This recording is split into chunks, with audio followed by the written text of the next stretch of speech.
its extraordinary history department can help us begin to expand this narrative to and be more inclusive of Native Americans and the LGBTQ community and others as well. We also recommend in our book that we take a lesson from Emily's List, which has been an organization that has worked to elect Democratic women, that the conservation community needs to begin to promote the election of people to public office that have core conservation values. That the days of going up and trying to convince somebody of the good of conservation if they didn't go up there with those original values is really kind of over.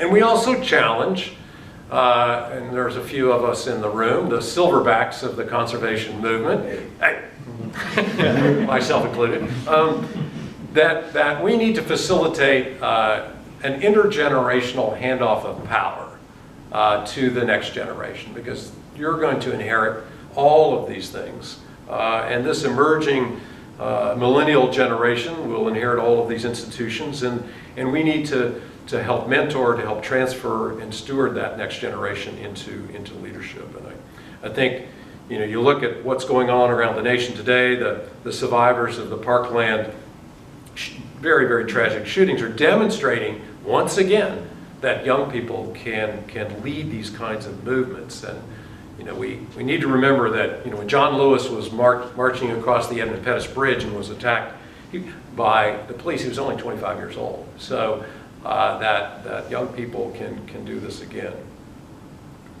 And that probably at one of the most important points is the conservation community needs to expand its base. That it has been traditionally in a silo. And we need to expand it to historic preservation and to the business sustainability and to public health and to civil rights and to social and environmental justice and to science writ large, to all towards these sort of common causes. I'll give you one of my favorite examples is this sort of emerging field around the role that time spent in the outdoors does for our own health. And that CDC and others are beginning to recognize that there's a direct correlation between the availability of outdoor spaces and community health. And there are doctors today already starting to literally prescribe the outdoors as part of their practice for obesity or heart disease or depression. That they literally say, go to this trail, hike it 3 times a week, you know, and call me in the morning. It's really interesting to watch the industry rise. The outdoor retailers out there are sort of exercising their economic muscle. The outdoor retail show left Utah over conservation objections and moved to Colorado. And you start thinking about these opportunities for coalitions between the outdoor retail industry and the public health industry and the conservation community. You can really build a very, very strong network as well. At one of a recent conference, individual got up and said, the National Rifle Association has about 4.5 million members. REI has 6 million members. There's also a really fascinating growth area in businesses that want to have or to solve some of the world's environmental and social problems and also make market rate at the same time. And it's really fascinating to watch them sort of grow, and they're about 7% of sort of the financial sector right now, and that is really on the rise. So this is not the time for conservation to stay in the silos of the past. In my experience, and Gary's, and certainly my brother's, we've seen the conservation community compete with each other over crumbs of appropriations or attention or media or membership or whatever, you know. And since we're in this extraordinary historic place, let's remember Ben Franklin said, you know, we either hang together or we're going to hang separately. And I think that's the key to conservation right now. Another little segment of our book. So we need to work together in terms of collaboration. As these interests increasingly practice the skills of collaboration and gain experience in working closely together in more common cause, they will find their collective voice to be more powerful, influential, and effective. There will be a time when the physician, the pastor, the park ranger, the business leader, the scientist, and the school teacher, all working together for conservation will not seem unusual, but expected. So this is a perilous time, to be frank. But frankly, I'm kind of weary of the doom and gloom talks. I've been to a lot of those, and they're kind of depressing, frankly. So our last chapter in here is called Resilience. And we return to this theme about strategic action and optimism.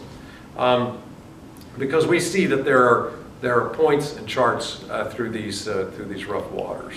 And we also know that we have seen this, particularly at the local level, where sort of a unified conservation movement can have a long-term effect.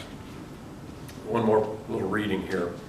We have faith in and admiration for what the next generation of conservationists can and will accomplish. They inherit a world fraught with peril and a nation divided, but their inheritance also includes access to global knowledge, commitment to improving their communities, and self-awareness that they can and should empower themselves. Finally, we are optimistic because we have seen firsthand the restorative powers of nature. If provided the opportunity and sometimes assisted by human insight and skill, nature can recover and flourish. We have seen high meadows in the flanks of Mount Rainier return from bare ground to an eruption of alpine flowers. We've seen the flows of water critical to what Marjorie Stoneman Douglas called the river of grass to be replenished in the Everglades of Florida. And salmon once again swim in the Elwha River from the sea to the mountains in the Pacific Northwest. We've seen community gardens bursting with vegetables in former vacant lots of Chicago and Baltimore, and the renewal of beaches and tropical forests in the island of Vieques in Puerto Rico that was once strafed, bombed, cratered, and littered with munitions.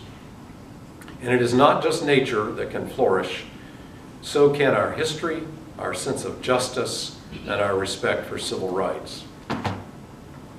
So, a unified conservation movement in my mind and in Gary's mind that remembers these values and acts with strategic intent is likely to be very, very successful. And we sort of ground those beliefs in this sort of core American value.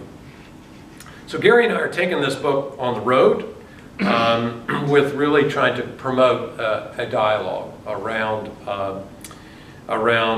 a new vision for conservation. And frankly, we chose to do it at universities, and Gary and I are doing, between the two of us, 18 universities across the country, because the next generation is the place to make that investment. And so we're sounding an alarm, but at the same time we're providing our ideas for strategic action and some optimism, because frankly we need that as we go. I think the dialogue will be a little loud at times, a little raucous, but that's what we need.